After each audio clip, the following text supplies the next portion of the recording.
Entender a ideia de separação entre conteúdo e aparência é um dos primeiros passos para se entender os primeiros templates WordPress.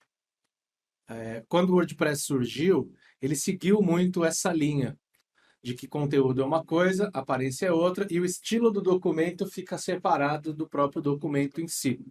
E com isso seria fácil trocar o estilo de uma página facilmente, sem que isso prejudicasse o conteúdo, os textos, etc. Isso ocorreu por volta de 2003. E naquela época havia um site que se propôs a divulgar esse padrão, né, chamado CSS Zen Garden. Observe essa página. Ela tem aqui um conteúdo sem formatação nenhuma, utilizando a formatação padrão do HTML. Parece um documento do Word, abrindo pela tela inteira. Tem aqui alguns textos, alguns links, algumas explicações.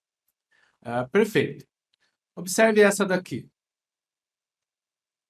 Agora observe essa. Observe essa outra.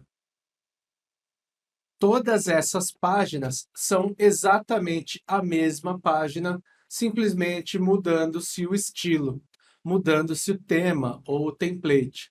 Todas elas são baseadas nesse documento original.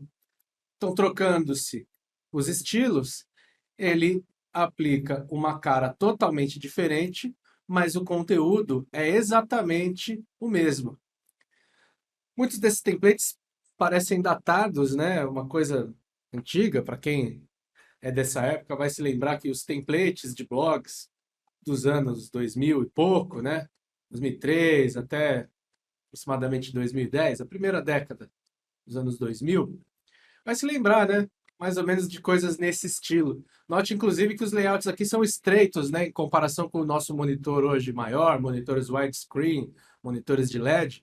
Isso aqui é da época que ainda se utilizavam muitos monitores de tubo, de 14 ou 15 polegadas. Todos esses layouts são exatamente a mesma página com a aplicação de um novo template.